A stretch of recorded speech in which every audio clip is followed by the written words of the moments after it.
Welcome again to the S.E.M podcast. We are joined tonight by Martha. Is it Schoenfeld? Schoenfeld. Schoenfeld. Yep. Formerly Martha Miller, or Sister Miller, as we knew her in Scotland. So, Martha, welcome. We're so excited to have you. Where are you joining us from tonight? I am joining you from Springville, Utah. Springville. Very nice. Yeah. Okay. Well, have you been consuming our podcasts and listening to some of the podcasts before? Yeah, some of them, yes, absolutely. Oh, good. Well, then I would assume you're familiar with the format, but if not, just a quick reminder. We'll talk about pre-mission in anticipation of getting your call, and then once you had your call, we'll skip over that, go to life since Scotland, and then we can go back through the mission. So the floor is yours, Mark. Go ahead. Awesome. Okay, pre-mission. I was really excited to serve a mission. I think I'd always considered it, never really had like a set thing. But then I saw like my older sister serve a mission, and then a few other like really close friends serve, and just kind of see the goodness that they got out of it, and decided it was something I really wanted to do. And I worked really hard to be able to get there, financially, as well as just like preparing in general. And then because I was so excited, my family knew that if I got my call before they did, I would just open it. So they schemed pretty hard to keep it away from me until we were all gathered. But it was very awesome. My dad also served in Scotland. Oh, wow.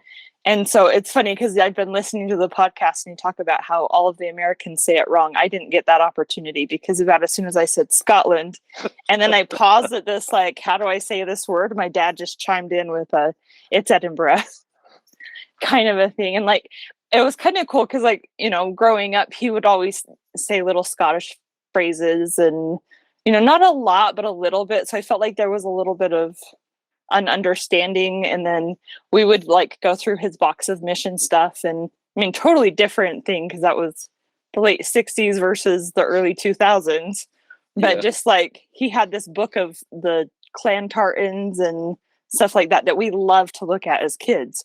And so it was kind of just really cool because it was like I didn't really know Scotland, but I knew a little bit, and I knew a little bit about being a missionary there, and I'd always heard his stories, and I was a little bit terrified because he has stories of like taking a bath using pots of water from the sink in Inverness in the winter and how it was just freezing cold. And I was really grateful for the warm water when we got there, that everywhere we lived didn't have that experience. So that was awesome. Very excited to get my call. And then, just kind of went through all of the process of getting everything ready for that and ending up in the MTC there. And it was awesome. What was the timing of that? I think, I don't remember exactly. I think I went to I do remember. I went to the MTC on St. Patrick's Day in 2004. It was March 17th. Okay. I hadn't remembered that, but yeah. Remember, so that was when I entered the MTC, and then went to Scotland very early in April. Okay. Yeah. That's great. So catch us up on what you've been up to since your time in Scotland. Since my time in Scotland, it's kind of a short story. So after I got home, I went to BYU for just a minute, studied industrial design. Actually bumped into one of my old companions, and we ended up in the same program together. Sister Cahoon. Do you guys remember her at all? So we studied together at BYU for just a minute. And then I dropped out when I got married, just because life was kind of taking us a different direction, and it's just how it goes a little bit. So then I got married.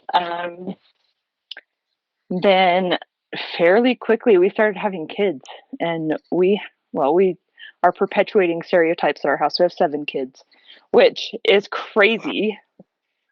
It is the craziest thing. And it's funny because like on like a monthly basis, we have this conversation of, if you had asked me back then how I felt about having 7 kids, I would have just laughed in your face and told you were nuts. But here we are, and I don't know, it's the messiest kind of beautiful, and it's good. So What are I their- am. What are Oh, their sorry, age go ahead. ranges, real quick? My oldest is 15, and my baby just turned 2. Wow. So they're pretty close together. They're all basically 2 years apart. We have one 3-year gap in there, but they're all pretty close together, and it's good. It's good. But no twins or anything like that. They're all. No twins. That's amazing. How Yep. many girls So- and how many boys? This is the craziest part. I have 1 girl and 6 boys, Oh, wow.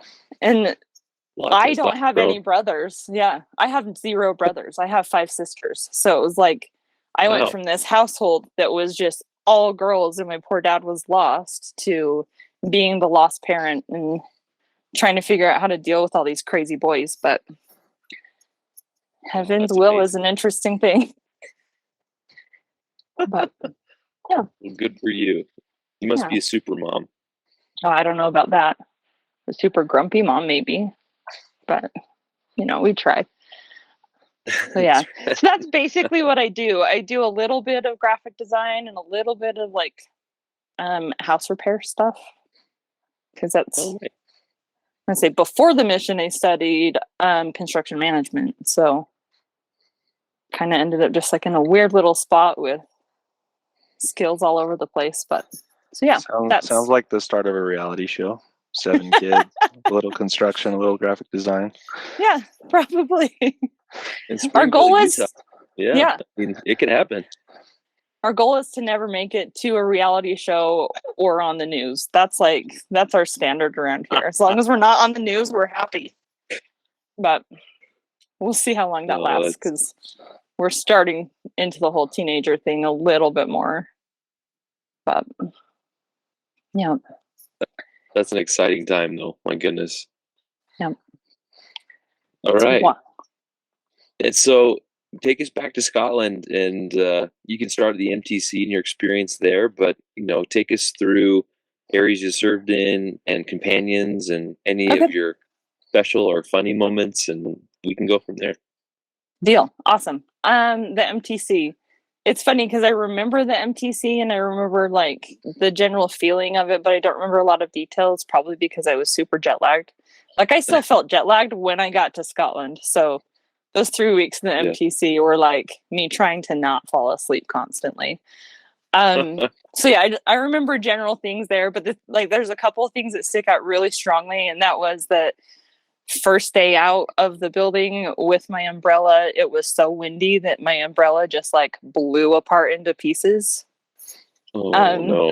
I don't know if we were like messing with it too much or what, but it just was like just flew right off the handle, and we just laughed hysterically. And that was the end of me having an umbrella. Honestly, for the rest of my mission, I would, we'd find them in the flats and try and use them, but I was never good at using an umbrella in that wind.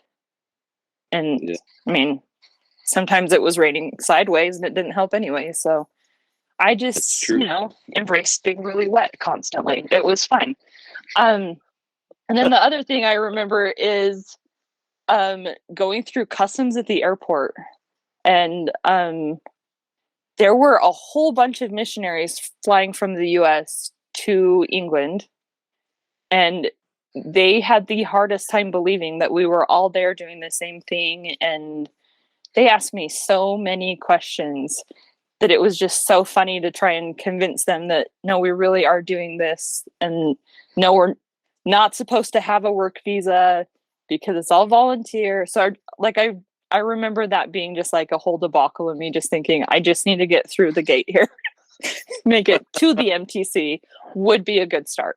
So that's kind of how I remember the MTC. I remember lots of late nights with the crazy sister missionaries and just wild and crazy. I've been trying to remember, the only sister missionary that went to Scotland with me was one of the senior sisters, and I can't remember which senior sister it is.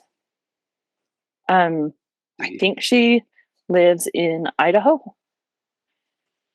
I'm checking my notes because we talked with Sister Reed a few weeks back, and I want to see who she mentioned. Yeah, I don't think it was Sister Reed.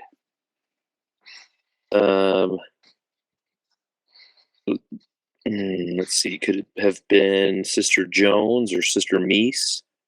Maybe Sister Jones?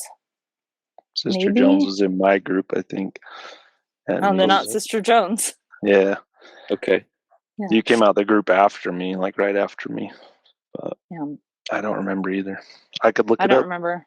I have the old mission letter, right? They say, here's the newcomers, here's the outgoers. Oh, see, I don't have that. Because I didn't remember how many sisters came out with me. And I looked and like, oh, there was 5 that came out with my group. So yeah, there were a bunch that time, but there weren't very many in my group. And then I think there were only like 4 or 5 elders. There weren't a ton of us that came to Scotland. Like there were quite a few at the MTC, but kind of going all over the place. My companion, I had 2 companions. One was going to Ireland and the one was going to Poland. She was from Poland and going back to serve in Poland. So that was kind of interesting in general. She got her patriarchal blessing while at the MTC. So we got to sit in with that as her companions. It was kind of cool. Like I don't remember much about it. I just remember it happening. That's really cool. Yeah. So yeah, that was kind of my MTC experience. And then jumping on the train felt a little bit like an impossible task with all of us and our luggage, but somehow we all made it and survived and didn't leave any bags on the platform, so that was good. And then that moment when I swear we probably all remember it, just meeting President and Sister Vriens at the train station and just seeing, well, just their stature for starters, and then just how much love that they had for the missionaries and excitement that we were there and so much goodness. And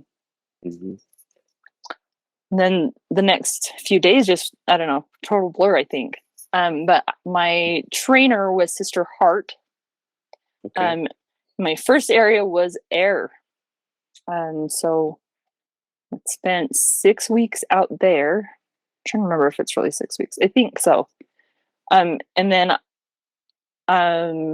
halfway through that is when Sister Cahoon and I served together, because I think she was serving with Sister Webb, maybe, and Sister Webb got sick. I don't remember if that's accurate, but it seemed like for some reason her companion had to go home. And while at home, Sister Cahoon came and hung out with us because I think we were just the next closest sisters. So we covered our area and a little bit of her area here and there. But yeah, that's when I got to know her, and it was good. Sister Hart was absolutely awesome, especially because she put up with me. I'm sure that, I don't know, I just remember so many things. I was a super, super quiet, shy, didn't want to talk to anybody person, and so she had to like really push me out of my comfort zone to get me to talk to people, and that was good. And I didn't understand because it's at West Coast anyway, and I mean, do you understand words? Like they swear like Americans. So it was like that first like 5 days I was there, the only word I understand was the F word, and so it was just like, okay. But you get there. So yeah. Another thing that I always remember with Sister Hart is Sister Hart made me come stay here on me. Like she's just little, and I'm fairly tall. But she and I were talking to this sweet little Scottish lady one day just out on the street, and I was being my quiet self, and this little lady looked up at me and said, "What are you, her bodyguard?" And it was just really funny. So that was like a moment where I realized I really need to speak up, so that, I don't know, maybe I was standing there with a grumpy face because I was still trying to not fall asleep, but it was pretty funny. So yeah, Sister Hart's bodyguard. Well, she trained me, so that was good. And then I was transferred to Edinburgh, where I spent the next year of my mission. I served with Sister McConkey for 3 months. And we just generally had a blast. Sister McConkey always said that a P day is no good unless you can take a picture. So, we try to always have something fun to do and fun going on. And we'd get together with the elders in the district and go do crazy things and goof off. And I think it was while I was serving with her that we decided as a zone to play football up on the hill, but the American version, which makes it a little bit worse in my mind. We just wanted to play football, and I was like, oh, there's this place in the middle of the city. Let's just meet there. It's called Calton Hill. But we were playing American football up there, and for some reason I was on the sidelines for just a minute, and this sweet older gentleman stopped me and just said, hey, you might not want to play here. This is an ancient Jewish burial ground. At which point I was like, oh, oops, because it was me that said, let's go play there. So I felt really bad. I've always felt really bad about that, because probably the worst place to be playing American football. But there we were, probably tags and all, playing, not being good examples. So yeah, that was fun. But we, it was just good times. We goofed off a lot. And then she got transferred out and Sister Breach was transferred in. And I served with Sister Breach for 3 months, and that was her last area. And she was awesome, but she was such a funny mix of both trunky and like trying to still be engaged as a missionary. And I think I annoyed her, because she would lose her patience with me. I mean, rightfully so. I don't really blame her. I think I was probably being obnoxious. And I had a terrible sense of direction for for most of my life. Edinburgh taught me to get over that. Like, I don't know, blessings of the mission. I have a really good sense of direction now. And I eventually memorized like the map of Edinburgh. But after just 3 months with Sister McConkey, I couldn't find my way around to get anywhere. And she found that frustrating a little bit, but we honestly had a blast in spite of me frustrating her. So yeah, that was really fun. Trying to remember what else about Sister Breach. I don't remember a whole lot. And then Sister Breach went home and I served with Sister Crookston. I served with Sister Crookston for like the next 6 months. Yeah, and while I was serving with Sister Crookston, I got really sick. To this day, I don't know exactly what went wrong, but I was like really, really sick. My whole body ached all the time and broke out in weird rashes every other week, and it was really weird. But I was exhausted constantly, which was hard. That was hard for me, but it was also really hard for Sister Crookston.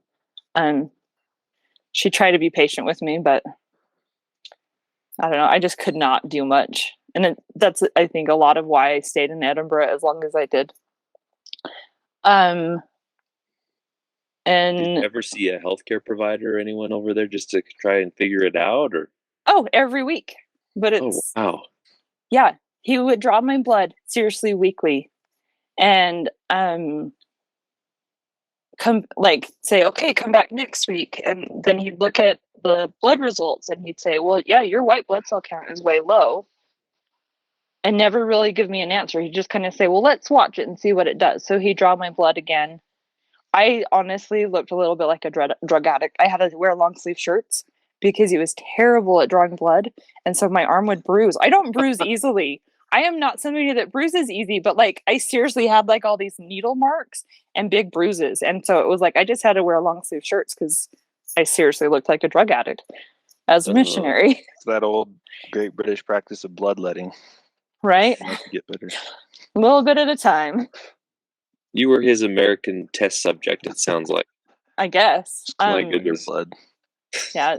There was one day though that I was just kind of done with their medical care in general, because he said to me, if you'll come and pay at my private practice, I can do more, but under what the NHS will allow me to do, this is all I can do.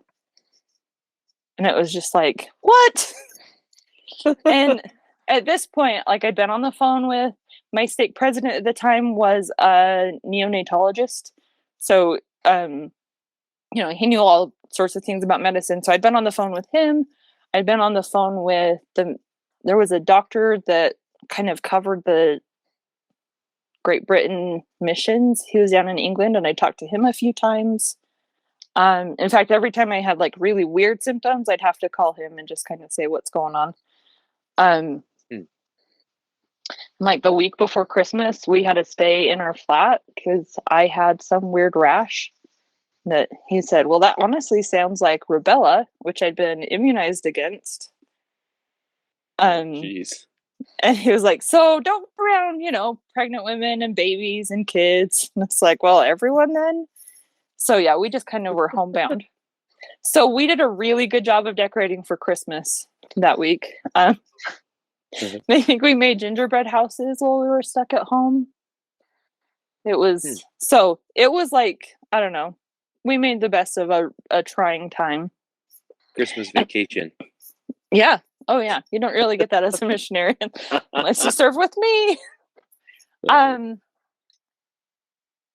So yeah, that was crazy Christmas. And I also feel like in spite of my lack of ability to like spend lots of hours out knocking on doors and talking to people, we were always very blessed with people to teach and ways that we could serve. And it was shocking how often somebody would show up at church and just say, hey, we have questions, which doesn't happen anywhere, especially in Scotland. Right. But we got some really great people to teach through that because they would just show up. And then there was this Chinese lady, and she was awesome because she was sincerely interested, but she was a government official in China. So baptizing her was just a really bad idea. So that was not ever, something we could do for the sake of her own safety. And it was like, she made that clear to us. And then someone from the church, I think it was probably President Vriens, also made it very clear to us through somebody he had contacted. So it was just like, we just taught her, but it was really awesome because we would show up, and she lived in this tiny, tiny flat, but she'd have like 20 people there all ready to learn when we'd go to teach lessons, and just like stuff like that, it's very unreal. And so, yeah, it was just, I always felt very blessed because, we never really, we spent months not knocking doors very much, and we always had people to teach, and even saw some baptisms in there, which is, I don't know, it was awesome, but unusual. So yeah, Sister Cookson put up with me and my ridiculous pace of working for a long time, and she's just awesome. We got along great for the most part. And then they moved me back to air, and that's when I served with Sister Cooper.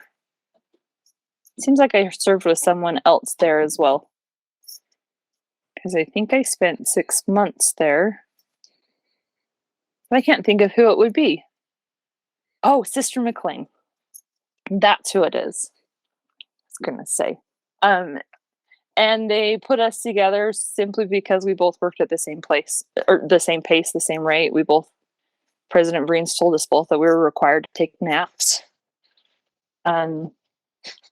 Which we were rebellious and we didn't always take naps. So yeah, I feel like it's just like this crazy reality of missionary work because it's so not how it's supposed to go or be, but it's how it was for us. So yeah, we had to take a nap every day, but we also covered a really big area. And we had a car for most of it. But we still had just such a big area that like the train ride to parts of our area was 2 hours. Oh, wow. It was crazy. But the ward there is just absolutely awesome. So many good people there. And they were so kind and supportive of us and really took care of us, and made some really good friends there while serving with her. And then one day we wrecked the car. Uh-oh. Sister McLean was driving, and you know how those Scottish streets are. They're just so narrow. It was like a 1-lane road that everybody had parked along the side of. There just wasn't really space for all that. And we had pulled off to the side to let cars pass going the other way. And then we kind of went to go back into traffic to keep going. And this SUV came out of nowhere and just like head on collision. That was bad and scared poor Sister McLean to death. But she had a slow heart condition. So her having a whole lot of adrenaline was just not a good thing in general. And so that was kind of a scary day. Like the accident really wasn't that big of an accident. It was kind of a fender bender, but it made our airbags deploy. And so that just kind of like scared her to death. It probably scared both of us, but I was just so worried about her. So yeah, kind of got her taken care of. And then for the next while, we just had to ride the bus or the train everywhere, which took forever. We would spend most of our day just traveling, trying to meet people where we were at or go visit recent converts and stuff like that. But that was good. She's just amazing. She's an amazing, amazing person. She taught me so many cool things about like prayer and scripture study that I don't know. I still follow and lean on to this day. She was just so good. So yeah, then we eventually got our car back. They opted to fix it, which was nice of them. It was really nice. So yeah, we got our car back. That was good. But the whole time I never, like at that point, my driver's license, like or my ability to use my American license had expired. And I was so close to going home that it wasn't worth getting a license. So I never drove other than like, we lived across the street from the church. I would drive from our parking lot to the church parking lot a couple times, but just to see what it was like to drive on the other side of the car. Just experience that weirdness. Yeah. So then, yeah, so that was good. But she just kept getting sicker and sicker. Even with her trying to slow down and stick at a slow pace, she was having a really hard time physically. So President Vriens actually came and found us one day. He showed up at church and then sat us down and had a little meeting with us. And we kind of determined that Sister McLean probably needed to go home and that we should go home and pray about it. And so she ended up going home early. And that is when they sent me Sister Cooper, who is fantastic, as you guys know. Yeah. And we had a blast. We just had a good time with Sister Cooper. So yeah. Trying to remember any specific things with Sister Cooper. I have a quick question about Sister McLean. So did she talk to President Vriens that prompted him to show up at church and have that meeting, or was it just his intuition? Or I'm just curious about that. I honestly think it was his intuition, because we were very surprised when he showed up at church, like the other side of the country.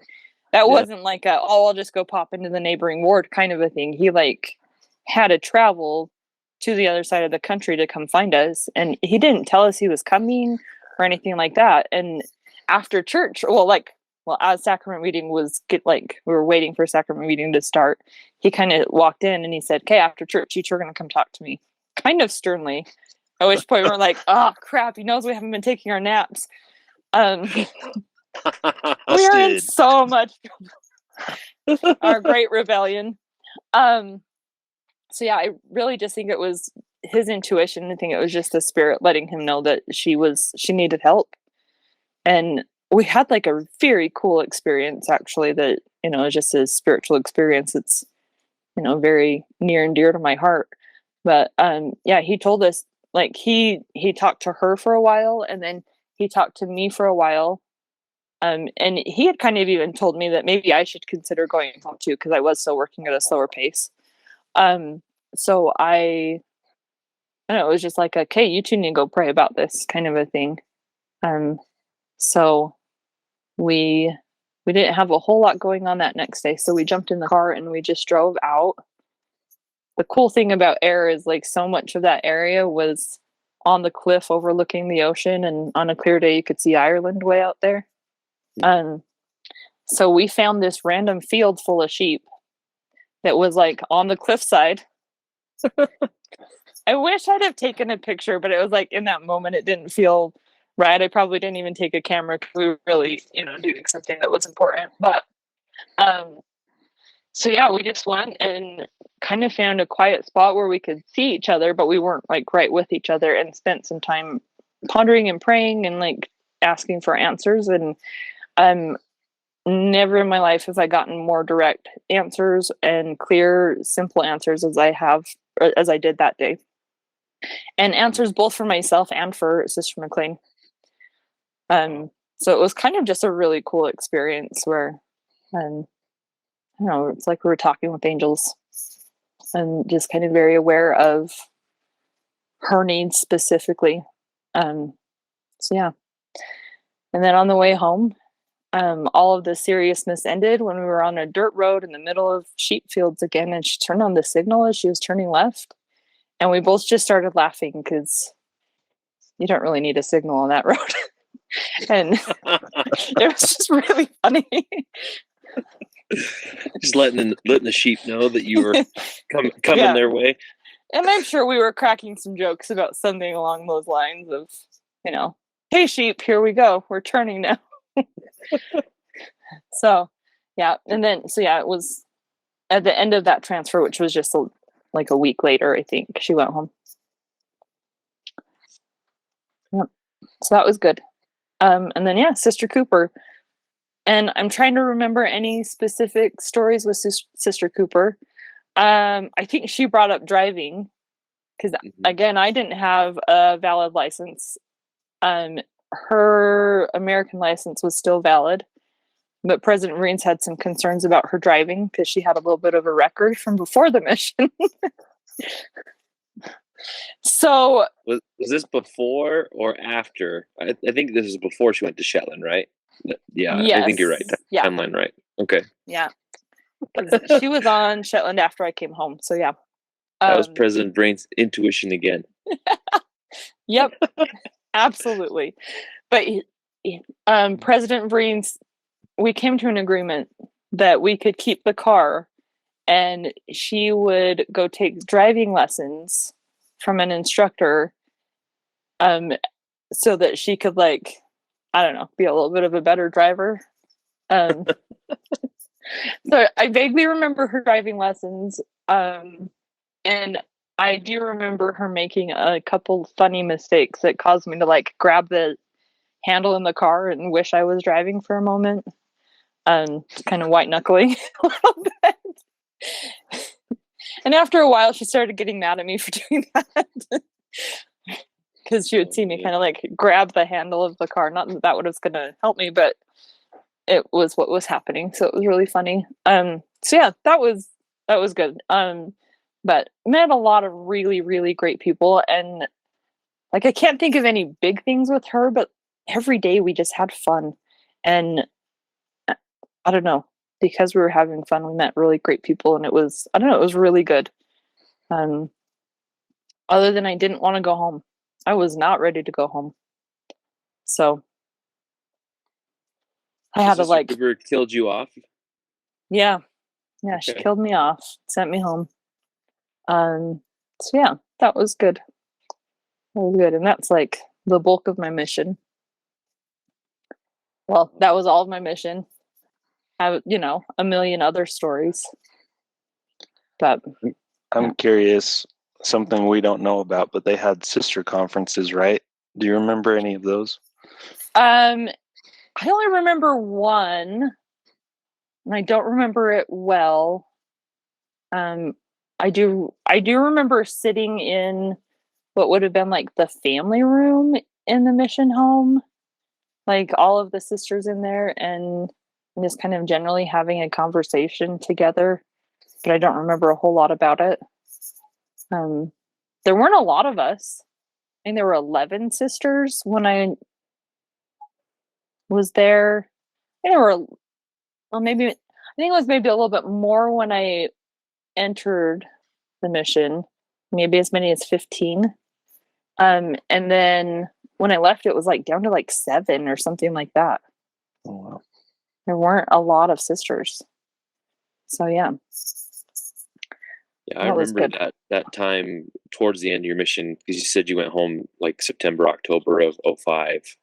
There Yeah. was quite an influx at that point in time, because I think I mean the only ones really that had come into the mission, because I got there in January of 05 to when you went home, that were the most prominent ones I remember was Sister Kenny and Sister Cooper. And I think if there was a few more that I didn't interact with, but obviously there weren't a lot of you as far as sister missionaries in the mission. So you were very few and far between. Yeah. Yep. No, that group right before me, which would have been the group that came out with you, Zack, there were like 5 of them, and that like cut our numbers way, way down. They had to do some serious rearranging of who was where because of that. Because at that point they hadn't added sisters for quite a while. So yeah, there weren't a lot of us. Yeah, I do vaguely remember a sisters conference, but I don't remember a whole lot about it. Yeah. I do have a lot of memories of President and Sister Vriens, though. If you want to hear those. Oh, yes, please. Because I was in Edinburgh for so long, and because I was sick, I kind of had to interact with them quite a bit. Like, I would have to go have conversations with President Vriens about how I was feeling and stuff. And so we just had like a lot of funny things. One of my very favorite days of my mission was, in my head it was my birthday, but it doesn't seem right because my birthday is March 1st. Which President Vriens and I always kind of celebrated together because when it wasn't a leap year, we have the same birthday. So I don't know if it really was that or not, but it was snowing in Edinburgh, which I only remember it snowing like 3 times. It was always cold enough to snow in the winter, but that seawater just kept it from actually freezing. Made it really cold, but not frozen.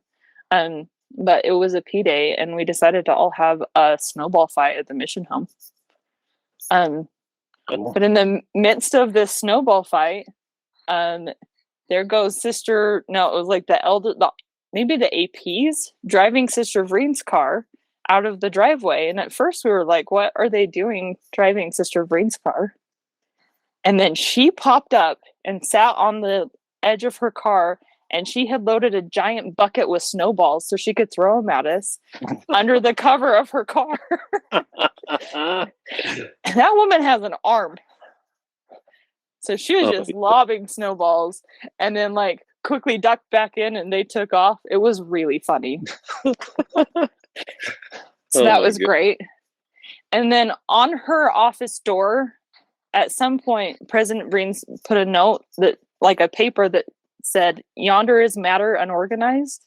And I always thought that was hilarious because it totally just summed up how different they were as people. Because he was very neat and orderly, and he liked things, in a tidy manner, and she was not.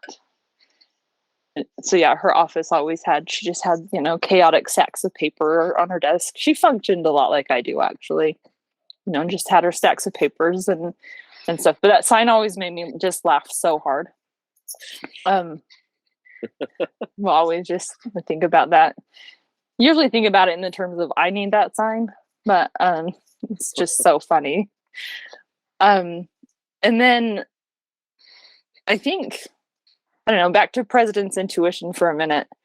I was having a really, really hard time when I was sick, just emotionally dealing with, just trying to reconcile, like I was there to do work and I wasn't able to do work. And I was really having, just a really hard time emotionally. And there was one day that it was like he knew I was struggling without me ever saying anything or him even asking. And he just gave me the biggest hug of my life, probably. And there was just something so beautiful about that moment of just him knowing exactly what I needed and him being able to take care of me in that way. And it just was, I don't know, such a blessed moment with that. Yep. And then he constantly was saying, "Quiet dignity, Sister Vriens, quiet dignity," which that always made me laugh too. But so She did need those reminders, that's for sure. absolutely. Okay, I just remembered one more funny Sister Vriens story. So you know how she would always close her eyes when she spoke? I think she just got nervous.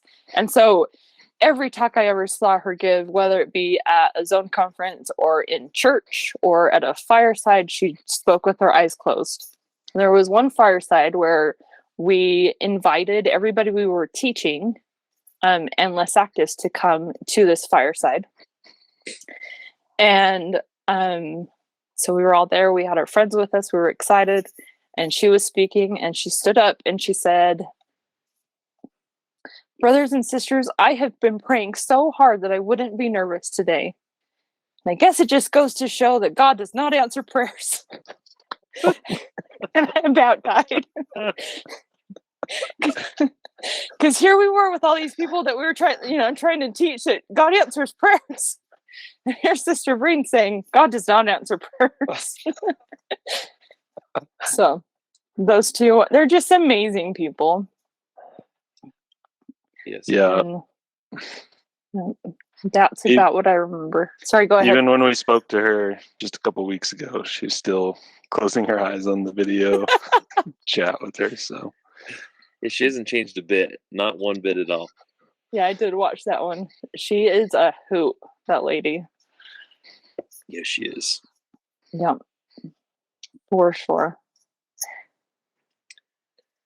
I have run out of stuff to talk about. Do you have any more questions? No, I was just going to say, so have you found that there are any lasting things that you learned in your time in Scotland that has impacted your life since then? So many. Just to reiterate, a sense of direction. When I was like months before my mission, my mom asked me to go to the post office that was like probably 8 blocks from our house. And I had to say, "Well, where is it?" And she said, "Well, it's by the Tabernacle." We lived in Provo. And I kind of said, "Well, where's that?" Like I knew generally where it was, but I didn't know how to get there. And she kind of just looked at me and was like, "Really?" I had a terrible sense of direction. Like I could generally find north, but only with the help of the mountains and stuff like that. But if I just really needed her to say it's on 200 north or 200 south or whatever, but terrible sense of direction.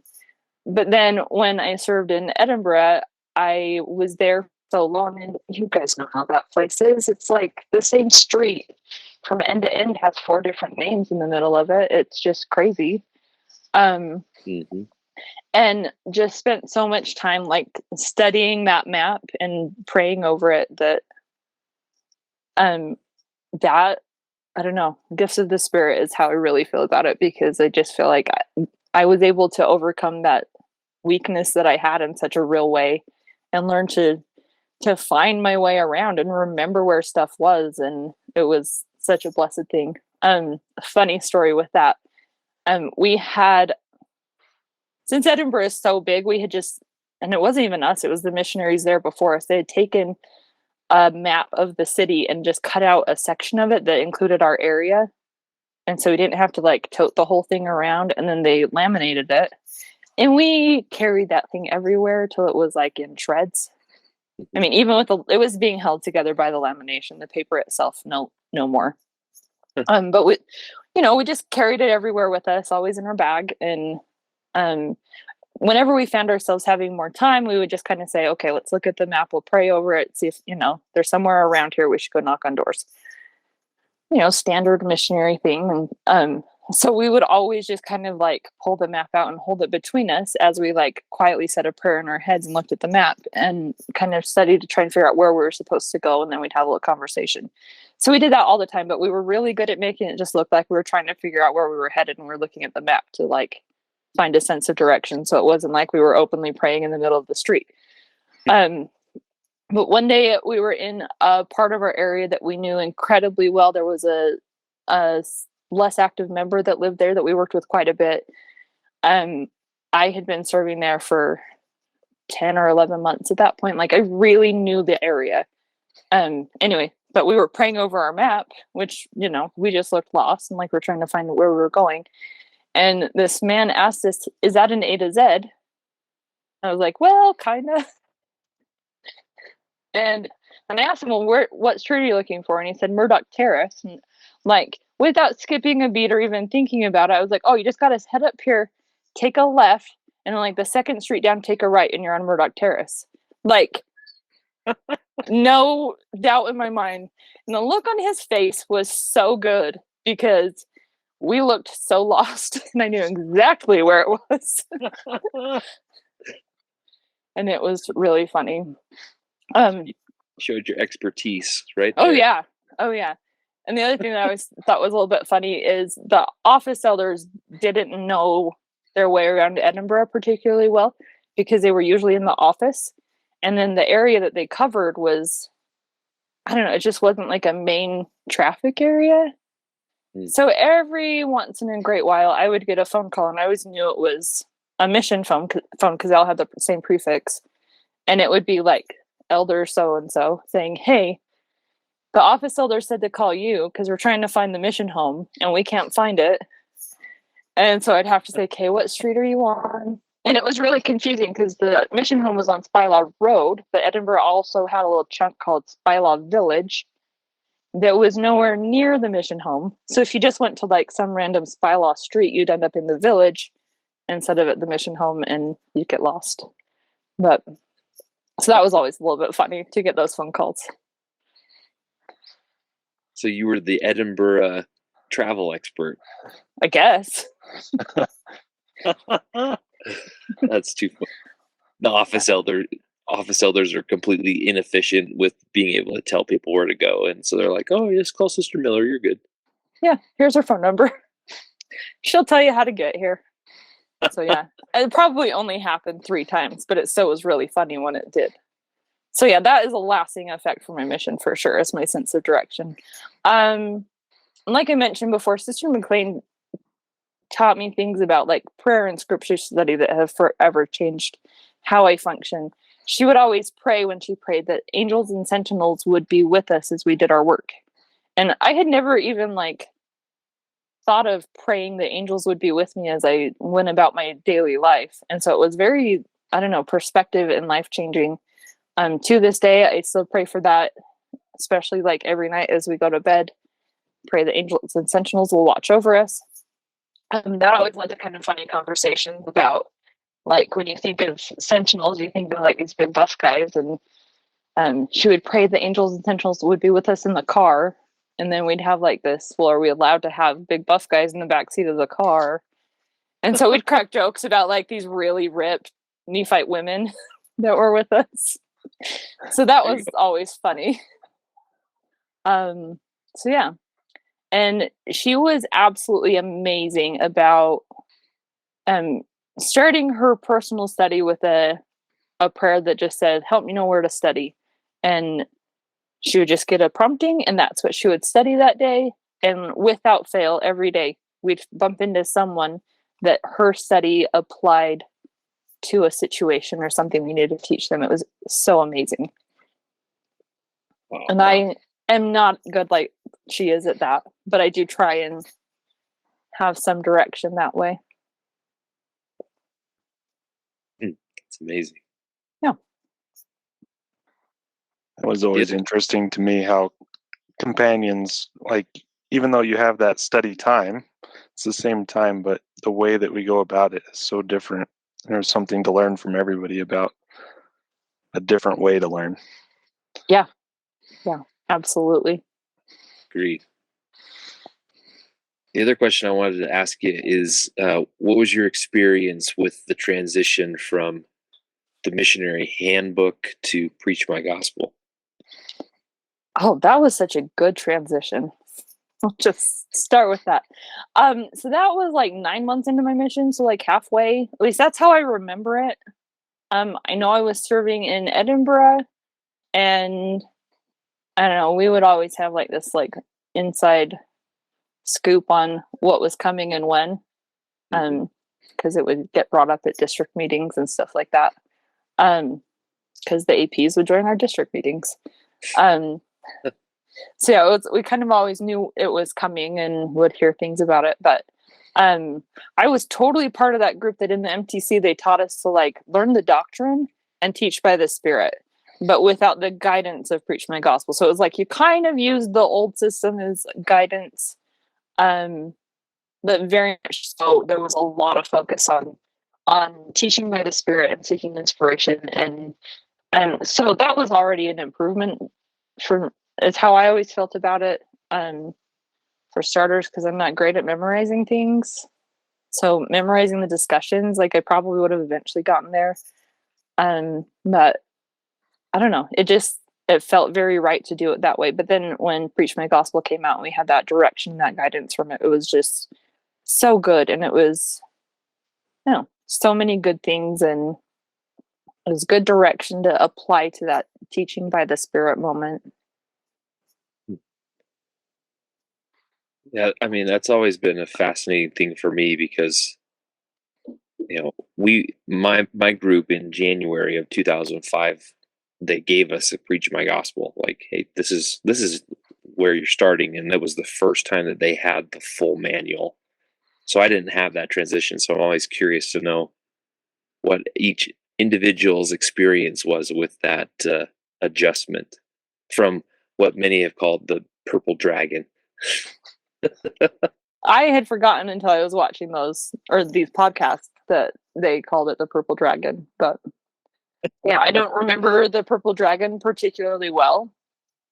I think probably because we didn't use it a whole lot.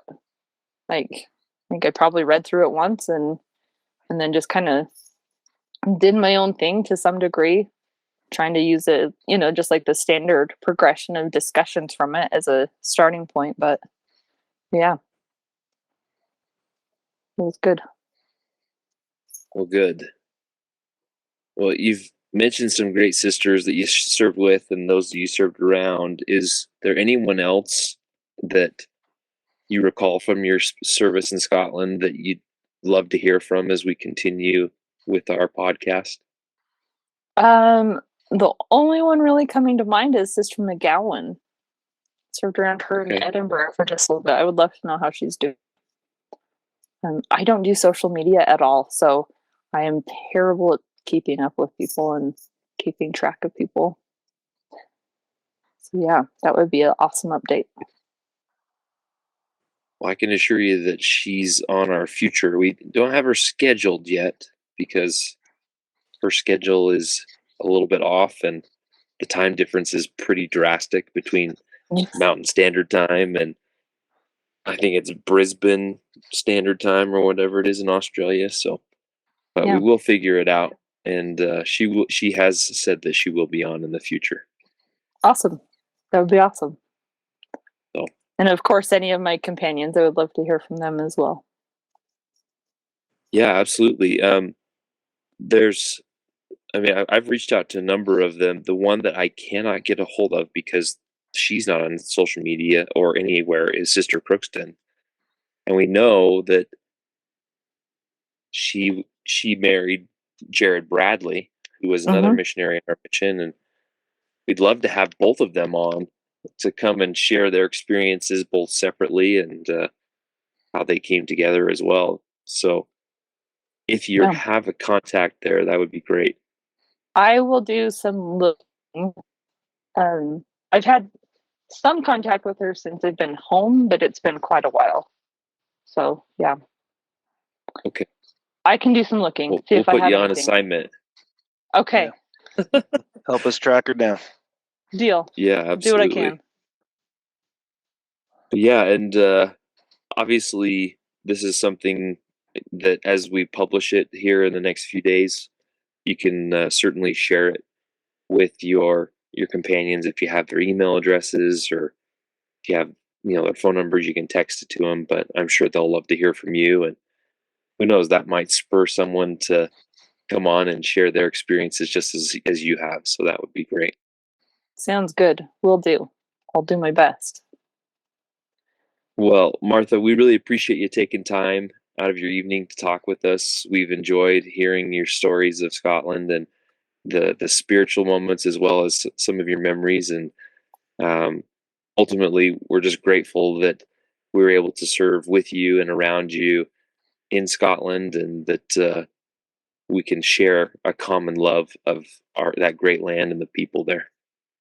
Absolutely. Same to you guys. This has been, I don't know, I'm sure a labor of love, but it's been awesome to listen it's and partake. Yeah. not a labor anymore. It's all love. This has been one of the most rewarding things that Jack and I have undertaken, and it's all the more enjoyable when you send out a message to a missionary that you grew fond of or enjoyed spending time with, and then they get back to you, and it's like almost like Christmas morning. I have that moment far too often at this point in time, and it's not a bad thing. I can assure you that. That's awesome. But go ahead. Is it a labor of love for your wives, though? It's definitely a labor of love for our wives. They're putting up with us. My wife doesn't listen, so I'll be very candid. It was hard initially, but we're getting there. That's good. My wife's been telling me for years I need a hobby, so this is good. I can think of lots of hobbies. Just turn it out there. Yeah, this is not a bad hobby to have. I mean, just reconnecting with great people and feeling that burning love that we all gained from spending so much time that we did in Scotland. I look forward to these moments, and my wife's like, "You're trying to get away from me." No, that's not true. It's just you just don't understand the level of love that I have for these people as much as I have love for you too.